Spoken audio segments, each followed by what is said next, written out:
Hello students, myself Hakim Miti, Assistant Professor, Department of Chemistry, JDB Girls College, Kota.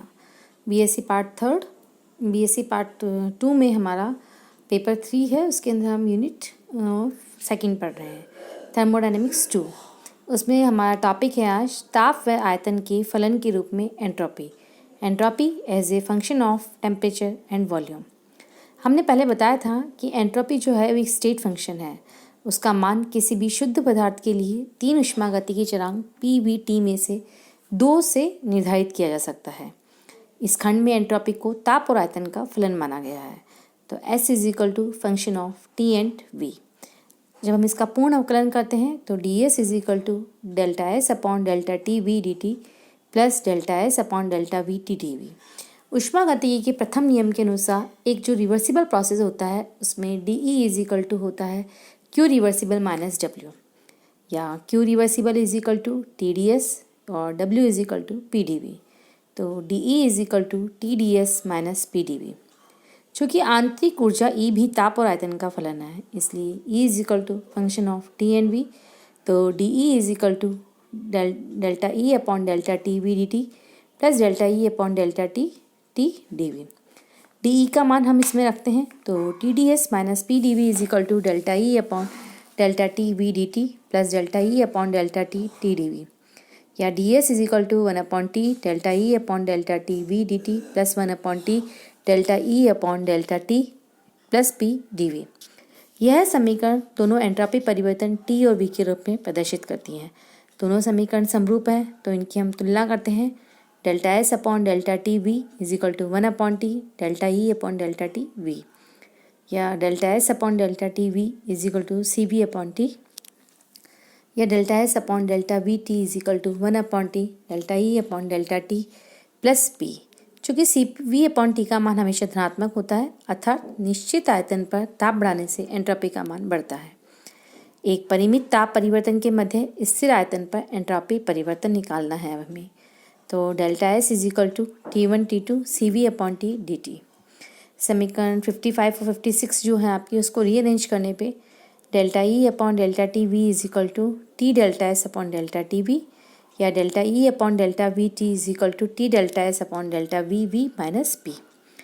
इस equation को स्थिर ताप पर V के संदर्भ में तथा जो 59 इक्वेशन है उसको स्थिर आयतन पर T के संदर्भ में अवकलित करेंगे। तो del square E upon delta T V is equal to T del square S upon delta T V, और del square E upon delta T dot delta V is equal to T del square S upon delta T dot delta V plus delta S upon delta V T minus delta P upon delta T V. इन दोनों equation को एक दूसरे subtract करते हैं तो delta S upon delta V T minus del P upon del T V is equal to 0, या delta S upon delta V T is equal to delta P upon delta T V is equal to, दोनों बराबर हैं। समीकरण 55 था, समीकरण 62 के मान जब हम 50 में रखते हैं तो ds is equal to CV upon T D T plus del P upon delta T V D V. Entropy की आयतन पर निर्भरता के लिए है एक सम्मिलित समीकरण है। ताप व दाब के फलन के रूप में entropy, entropy as a function of temperature and pressure. इस खंड में माना गया है कि एंट्रोपी ताप और दाब का फलन है। S is equal to function of T and P। पूर्ण अवकलित करने पर ds is equal to delta S upon delta T V D T plus delta S upon delta P T D P. H is equal to PE plus PV होता है तो DH is equal to DE plus PdV plus VdP, या DE is equal to TdS minus PdV, या DE plus PdV is equal to TdS। तो इस DH is equal to TdS plus VdP, माना कि H ताप व दाब का फलन है तो H is equal to function of T and P। हमने इसका पूर्णतः डिफरेंशियल किया तो DH is equal to delta H upon delta T P D T plus delta H upon delta P T D P.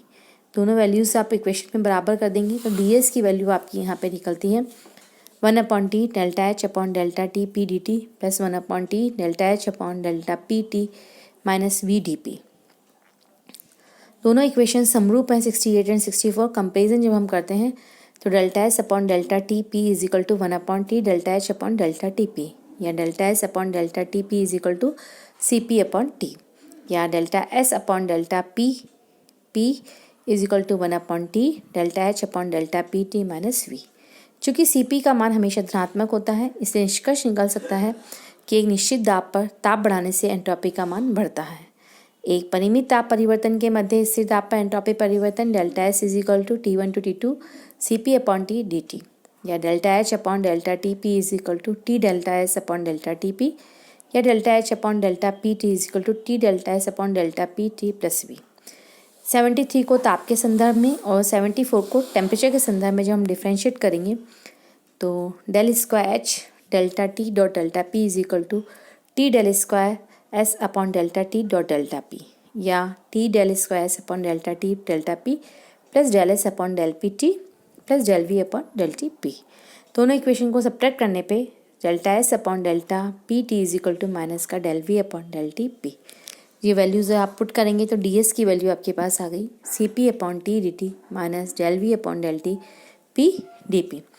यह समीकरण entropy पे दाब की निर्भरता के लिए है। दोनों ही जनरली 63 और 78 समीकरण थी वो जनरल समीकरण है जो कि ठोस द्रव व गैस के लिए समान रूप से उपयोगी है। द्रवों के दाब परिवर्तन से एंट्रोपी परिवर्तन, change in entropy of a liquid with pressure. हमने पहले बताया था कि प्रत्येक अवस्था के द्रव ठोस गैस के लिए उपयोग में ली जा सकती है, जो इक्वेशन 78 आपको दिख रही है ऊपर। D S is equal to C P upon T dot D T minus del V upon del T P D P. यह समीकरण एंट्रोपी की दाब पर निर्भरता दर्शाती है, जो कि ताप स्थिर है अर्थात D T is equal to 0। तो D S is equal to minus del V upon del T P D P.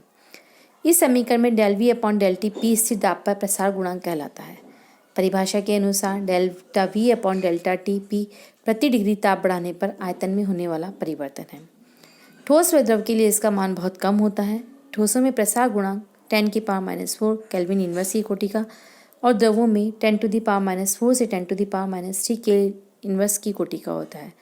अतः ठोस व द्रव के लिए delta V upon delta T P को स्थिर माना जाता है।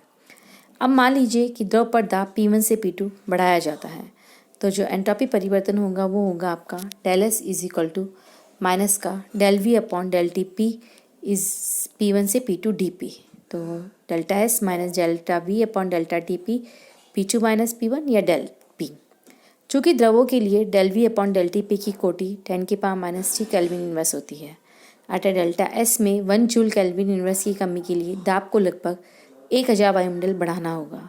अर्थात दाब के साथ द्रवों की एंट्रोपी में परिवर्तन बहुत कम होता है, इसलिए इस परिवर्तन को उपेक्षणीय मानकर छोड़ दिया जाता है।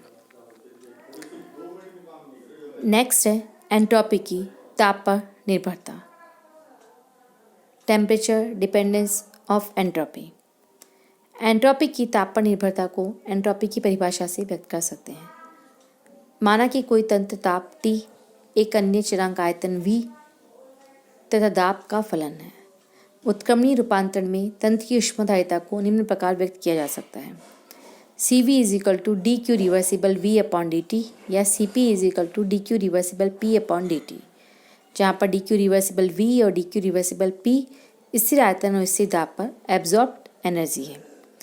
तो DS इज इक्वल टू हो गया आपका D Q reversible upon T, या DS is equal to CV upon T D T होता है, और delta S upon delta T इसका हम डिफरेंशियल करते हैं तो CV अपॉन टी हो गया, या DS is equal to CP upon T D T होता है तो delta S upon delta T P is equal to CP upon T. इस प्रकार delta S upon delta T V तथा delta S upon delta T P के मान ऊष्मागतिक धारिता के मानों को ताप से भाग देकर प्राप्त किया जा सकता है। 84 और 85 द्वारा हम ऊष्मागतिकी की परिभाषा दे सकते हैं। CV is equal to T del S upon delta T V, या CP is equal to T del S upon delta T P. स्थिर आयतन पर ताप के साथ एंट्रोपी में परिवर्तन, delta S upon delta T V is equal to CV upon T. यदि ताप T1 से T2 हो जाए तो एंट्रोपी परिवर्तन होगा del S is equal to T1 to T2 CV upon T D T. यह मानते हुए कि इस ताप परिसर में CV ताप पर निर्भर नहीं करता है, तो delta S is equal to CV T1 to T2 D T upon T, या CV log T2 upon T1 is equal to 2.303 CV log T2 upon T1, और यदि N मोल है तो 2.303 N CV log T2 upon T1। तो ये हमने entropy के बारे में पढ़ा as a function of pressure and temperature और as a function of volume and temperature. Next हमारा टॉपिक है क्लेशियस इनइक्वलिटी। एंट्रोपी एक स्टेट फंक्शन है जो तंत्र की अवस्था पर निर्भर करती है। ds is equal to 0।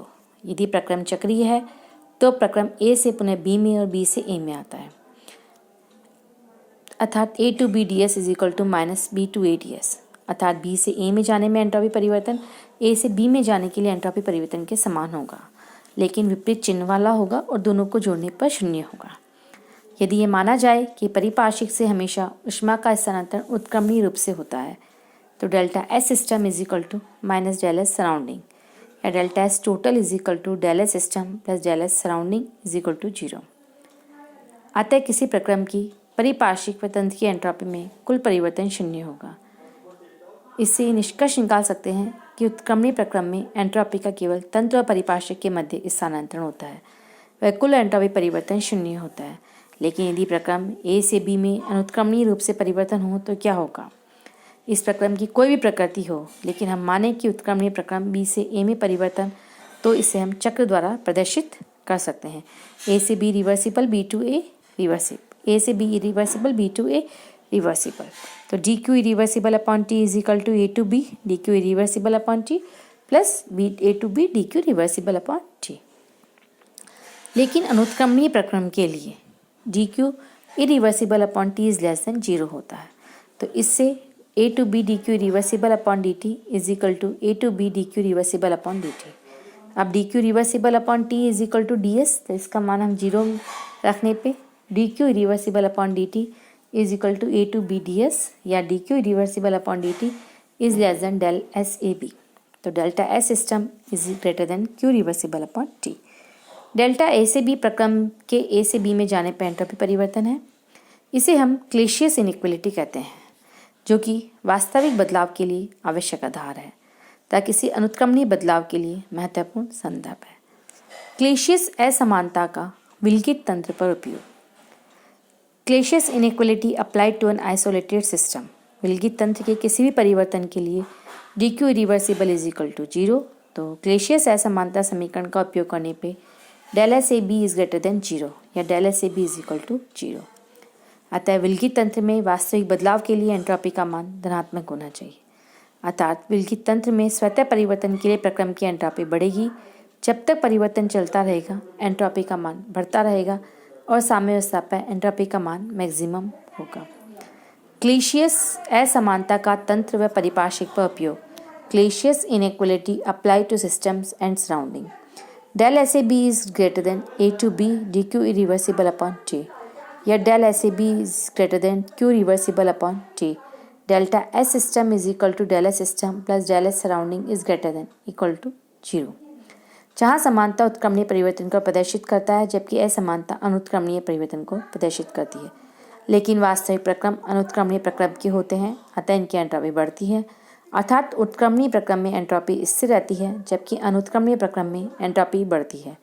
क्लेशियस ने इस प्रकार बताया कि विश्व की ऊर्जा तो स्थिर रहती है, जबकि एंट्रोपी बढ़ती है और अधिकतम की तरफ अग्रसर होती है। आदर्श गैस के लिए एंट्रोपी परिवर्तन। नेक्स्ट टॉपिक है हमारा entropy change for an ideal gas. माना कि आदर्श गैस तंत्र ताप T पर है, जिसका आयतन V और दाब P है। यह तंत्र अपने परिपार्श्विक से DQ रिवर्सिबल ऊष्मा अवशोषित करती है, तो एंट्रोपी परिवर्तन DS is equal to DQ reversible upon T। ऊष्मागतिकी के प्रथम नियम के अनुसार DQ reversible is equal to DE plus PdV, या delta E upon delta TV is equal to CV, या DE is equal to CV dt। तो DQ reversible is equal to CV dt plus PdV, जो कि P is equal to RT upon V है, तो DQ reversible is equal to CV dt plus RT dV upon V, या DS is equal to CV dt upon T plus R dV upon V। प्रथम अवस्था में माना कि entropy आयतन तथा ताप S1 V1 तो T1 है, और द्वितीय अवस्था में S2 V2 और T2 है। एक परिमित अवस्था परिवर्तन में S तथा V में परिवर्तन को दोनों अवस्थाओं की सीमाओं में समाकलित करके प्राप्त किया जा सकता है। जब हमने दोनों को समाकलित किया तो हमारे पास आया S2 minus S1 is equal to delta S CV T1 to T2 1 upon T dt plus R V1 to V2 1 upon V dV, या del S is equal to CV log T2 upon T1 plus R log V2 upon V1। N mole gas हो तो del S is equal to N CV log T2 upon T1 plus NR log V2 upon V1। यदि प्रथम अवस्था में gas का दाह P1 तथा द्वितीय अवस्था में P2 हो तो आदर्श गैस समीकरण के अनुसार P1 V1 upon T1 is equal to P2 V2 upon T2 या V2 upon V1 is equal to P1 T2 upon P2 T1। यह मान समीकरण 101 में प्रतिस्थापित करने पर del S is equal to CV log T2 upon T1 plus R log P1 T2 upon P2 T1 या del S is equal to CV log T2 upon T1 plus R log T2 upon T1 minus R log P2 upon P1 या del S is equal to CV plus R log T2 upon T1 minus R log P2 upon P1। तो CP minus CV is equal to R होता तो इसकी जगह हमने CP value put कर दी। और यदि गैस तंत्र के n मोल हो तो del S is equal to NCP log T2 upon T1 minus NR log P2 upon P1। इस समीकरण से स्पष्ट है कि आदर्श गैस के लिए एंट्रोपी परिवर्तन प्रारंभिक एवं अंतिम अवस्थाओं पर निर्भर करता है। तो ये हमने पढ़ा आदर्श गैस के लिए एंट्रोपी परिवर्तन। नेक्स्ट क्लास में नेक्स्ट टॉपिक